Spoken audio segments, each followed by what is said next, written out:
Hello viewers, Tollywood story এক্সপ্লেনারে তোমাদের সবাইকে অনেক অনেক স্বাগত।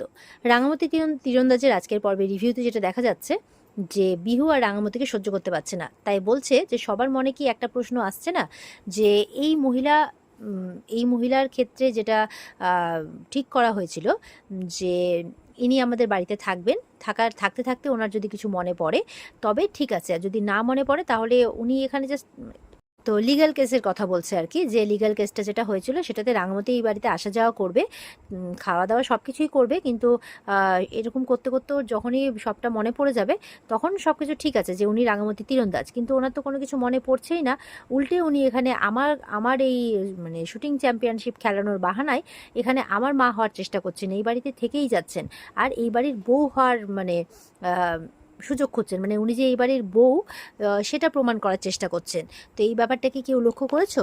তখন ওখানে বৃন্দা এসেছে যে বিহু তুমি একদম এক কথা বলছো, এই মেয়েটা তো রাঙামাটি তীরন্দাজ না, রাঙামাটি তীরন্দাজ 12 বছর আগে আমাদেরকে ছেড়ে চলে গেছে, সে আর বেঁচে নেই।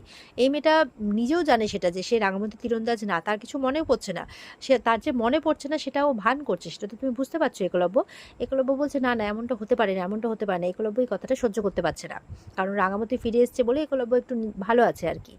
আর ওদিকে রাঙার তো খারাপ লাগছে, রাঙা চুপচাপ দাঁড়িয়ে আছে। সভ্য আবার বলছে যে হ্যাঁ, রাঙামাটির তো শ্রাদ্ধ হয়েছে এই বাড়িতে, তো সবার স্বাভাবিক শুনে খারাপ লাগে। তো বৃন্দা বলছে এক্স্যাক্টলি একদম ঠিক কথা, রাঙামাটি আর বেঁচে নেই, এটা সবাইকে মেনে নিতে হবে। বৃন্দা বলছে এই মেয়েটাকে এবার বাড়ি থেকে তাড়াও আর রাঙামতির কাজটা মন দিয়ে করো, মানে বাৎসরিক কাজটা। তো রাঙামতি এবার মন খারাপ করে বলছে ও তোরা বাৎসরিক করবি? বলে হ্যাঁ। সভ্য বলছে বাড়ির ছোট বউ বলে কথা, সেটা তো করতে হবে, নাহলে তোর রাতটা শান্তি পাবে না। বলে বেশ ঠিক আছে, তাহলে তোরা তোর মানে বাড়ির ছোট বউয়ের বাৎসরিকটা কর, সেই বাৎসরিকে আমি না হয় খাবো, সেখানে তো বাইরের লোকও খেতে আসে, তাই না? আমি তো বাইরের লোক। তো বিহুকে শুনিয়ে বলছে কথাটা। তো বিহু বলছে আপনি এই কথাটা বলতে পারলেন, আপনার একবারও বাজলো না? বলে কেন? তোরা তোদের মানে তুই তোর মায়ের শ্রাদ্ধ করেছিস এর আগে, সেখানে তো তোরা সবাই খেয়েছিস, তো তোদের কি একবারও বেঁধেছিল? বাঁধেনি তো, তাহলে আমি তো বাইরের লোক, আমার বাঁধবে কেন? এইভাবে বলছে। তারপর এটাও বলছে সে তোরা শ্রাদ্ধ করবি কি করবি সেটা তোদের ব্যাপার, কিন্তু তোকে কিন্তু স্টেট চ্যাম্পিয়নশিপটা খেলতেই হবে, না হলে কিন্তু খুব খারাপ হবে, এটা আমি তোকে বলে দিলাম, রাঙা বলছে বিহুকে। ওদিকে রাঙামতি বলছে যাই আমি মৌসুমীকে খাবারটা দিয়ে আসি, মনে হয় এতক্ষণে পেটটা ঠিক হয়ে গেছে। আর ওদিকে মৌসুমী চুপ করে তখন বৃন্দার কথা মতো সেই ঘরটাতে গেছে, যেই ঘরটাতে রাঙামতির সমস্ত মেডেল ট্রফি এগুলো রাখা আছে। ওখানে ওকে জায়গা মতো একটা ছোট্ট বোম টাইপের কিছু একটা সেট করে আসতে বলেছে। তো যেটা সেট করে দেয়, এসে তো মৌসুমী ঘরে এসে কাঁদছে, আর এদিকে বৃন্দার কাছে একটা রিমোট আছে, সেই রিমোটটা প্রেস করে দেয়, সঙ্গে সঙ্গে একটা ব্লাস্ট হয়, আর যেখানে রাঙামতির সমস্ত জিনিসগুলো কিন্তু ছিন্নভিন্ন হয়ে ওখানে পড়ে যায়। আর নিচে সবাই আওয়াজ শুনতে পেয়ে অবাক হয়ে যায় যে আওয়াজটা কোথা থেকে এলো। সবাই মিলে এবার দৌড়ে গিয়ে দেখছে যে রাঙামতির সমস্ত মেডেল ট্রফি সবকিছু ছিন্নভিন্ন হয়ে পড়ে আছে ওখানে। তো সবাই তো অবাক যে এখানে ভালো রকমের একটা ব্লাস্ট হয়েছে, ব্যাপারটা কি? সভ্য নিচে আছে, বৃন্দা বলছে কি ব্যাপার, যাও উপরে যাও, আমার দিকে কি দেখছো? মানে সভ্য বৃন্দার দিকে দেখছিল। তো বৃন্দা ধমক খেয়ে ওপরে চলে যায়, গিয়ে তো দেখছে আর এখানে তো একটা ভালো রকমের ব্লাস্ট হয়েছে। কেউ কেউ বলছে যে মনে হয় শর্ট সার্কিট থেকে হয়েছে। তো বলছে শর্ট সার্কিট থেকে তো এত বড় কিছু হওয়ার কথা ছিল না। তো বিহু বলছে যে না না, মনে শর্ট সার্কিট থেকেই হবে, কে এই ঘরে বিস্ফোরণ করাবে, কারই বা কী লাভ? তখন রাঙামতি চট করে গিয়ে তার মেয়ের মেডেলটাকে আগে তুলে দিয়ে পরিষ্কার করে রাখছে, তার মেয়ে আবার সেটা লক্ষ্য করে। তো এবার রাঙামতি একটা ক্লু পায়, মানে যেটা দেখে বুঝতে পারে যেখানে বিস্ফোরণ হয়েছে। তো বলছে এই দেখ, এখানে বিস্ফোরণটাই হয়েছে। তো বলছে যে এখানে বিস্ফোরণ করিয়ে কার কী লাভ? রাঙামতি বলছে এখানে রাঙামতি তীরন্দাজের সমস্ত মেডেল ট্রফি এই সমস্ত কিছু ছিল, এই সমস্ত কিছু উড়িয়ে দিয়ে সবাই এটাই মানে রাঙামতি তীরন্দাজকে একটা হুমকি দেওয়া হয়েছে। তো বিহু তখন এসছে যে সব কিছু ঘুরিয়ে সিম্প্যাথি মানে সব দিক থেকে ঘুরিয়ে পেয়েছি, সিম্প্যাথিটা নিজে আদায় করবেন, তাই তো? বলে আমি তো একবারও আমার কথা বলিনি, আমি রাঙামাটি তীরন্দাজের কথা বলেছি। বিহু বলছে আপনি কি বলছেন সেটা আমি খুব ভালো করে বুঝতে পেরেছি, তবে এই সমস্ত কিছু দোষ কিন্তু বড় জম্মাকে দেবেন না। তখন একলব্য বলছে এই বাড়িতে রাঙামতি যদি কেউ কোনো ক্ষতি চাইতে পারে সেটা বড় বৌদি। বলে বাবা তুমি এই সব কিছুর মাঝখানে ঢুকো না, তুমি কিছু জানো না। তো রাঙামতি বলছে আমি তো একবারও তোর বড় জেম্মার নাম করিনি, অন্যজনও তো রাঙামতি তীরন্দাজকে হুমকিটা দিতে পারে, তাই না? তো তোর বড় জেম্মার কথাই কেন মনে হলো? তপু তখন বলছে বৃন্দা তো নিচে আছে, বৃন্দা কখন এই ঘরে এলো তাই বলছে। বুম তো বলছে তুই এটা ভুলে যাস না বিহু, যে রাঙা কাকি তোকে জোর করেছিল বলে তুই জোনাল চ্যাম্পিয়নশিপের নাম দিয়ে চ্যাম্পিয়ন হয়েছিস। অঞ্জলি বলছে তার থেকেও বড় কথা, এখানে রাঙার এত মেডেল এত ট্রফি পড়ে রয়েছে, ওই কিন্তু একটাতেও হাত দেয়নি, ও কিন্তু তোর মেডেলটাকে তুলে যত্ন করে নিজের কাছে তুলে রাখলো। এরপরেও তুই ওই মানুষটাকে কথাগুলো বলছিস, এত কথা শোনাচ্ছিস তাকে। বলছে এখন এই সমস্ত কথা থাক, এই ঘরে যখন একটা বড়সড় ব্লাস্ট হয়েছে তার মানে এই ঘরে কেউ এসছিল, কে এসছিল এখন সেটা আমাদের খুঁজে বের করতে হবে। তো সব্য বলছে কিন্তু কে আসতে পারে, বাইরে থেকেও তো কেউ আসতে পারে। আরাধ্যা বলছে বাইরে থেকে কেউ আসলে তো সামনে গেট দিয়ে আসতো, আমাদের তো চোখে পড়তো, কিন্তু সামনে গেট দিয়ে তো কেউ আসেনি। পাঞ্চালি বলছে ছাদ দিয়ে কেউ ঢোকেনি তো। তখন অঙ্কুর আর বুম মিলে দেখতে চলে যায়। আর এখানে রাঙামতি বলছে আচ্ছা ঠিক আছে, কারো কোনো ক্ষতি তো হয়নি, এখন সবাই নিচে চল।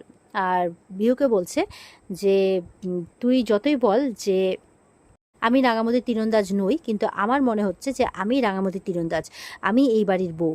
আমার খুব তাড়াতাড়ি হয়তো মানে এখন কিছু মনে নেই, কিন্তু আমার মনে হচ্ছে খুব তাড়াতাড়ি আমার সব কিছু মনে পড়ে যাবে।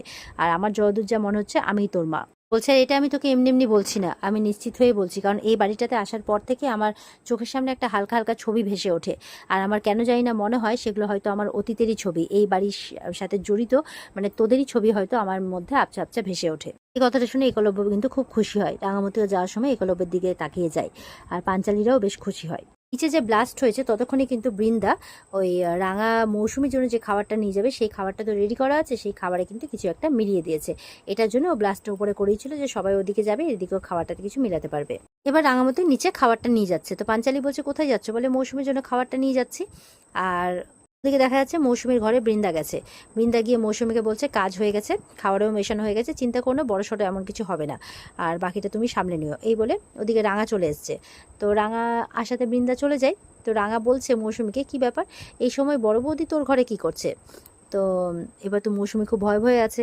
তো বলছে কি ব্যাপার বলতো, তুই কি কিছু লুকোচ্ছিস? বলে আমি আবার কি লুকোবো। বলে না, যেই সময় আসলে ব্লাস্ট হলো সেই সময় তো সবাই ছিল ওখানে, কিন্তু তুই তো ওখানে ছিলি না, তখন থেকে তো তোকে আর দেখা যায়নি। আর তাছাড়া তুই যখন উপরে এলি তারপরেই কিন্তু এরকমটা ঘটলো, কেন বলতো? এরকমভাবে প্রশ্ন করছে। আর প্রশ্ন শুনে তো একেবারে ভয় পেয়ে গেছে মৌসুমী। তো মৌসুমী বলছে তুমি কি শুরু করেছো বলো তো, আমাকে যা খুশি বলবে, বিস্ফোরণ হয়েছে তো আমি কি করব?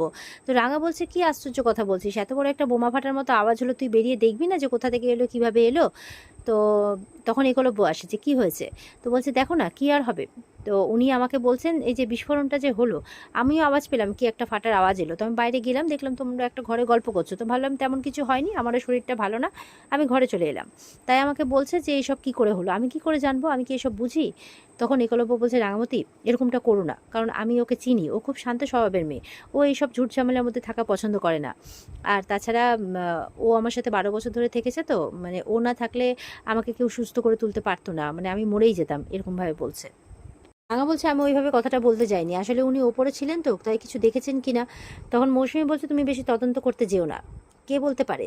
আর তাছাড়া তুমি আসার পরেই তো এরকমটা হচ্ছে, কে বলতে পারে যে তুমি এরকমভাবে কোনো কিছু ফিট করেছো কিনা লোকের সিম্পাথি আদায় করার জন্য। তো এইভাবে বলছে, রাঙা কিন্তু অবাক হয়ে শুনছে যে এ কি বলছে। আর এখানে কিন্তু আজকের পর্ব শেষ হয়ে যায়। তো এই ছিল আজকের পর্বের রিভিউ। আশা করি ভালো লেগেছে, ভালো লাগলে লাইক কমেন্ট করে জানাবেন, আমাদের সাথে জুড়তে চ্যানেলকে সাবস্ক্রাইব অবশ্যই করবে। দেখা হচ্ছে তোমাদের সাথে আগামীকালকে, সবাই খুব ভালো থাকবে। আজকের মতো পর্বের রিভিউ এই পর্যন্তই, বিস্তারিত দেখতে অবশ্যই স্টার জলসার পর্দায় চোখ রাখবে। টাটা।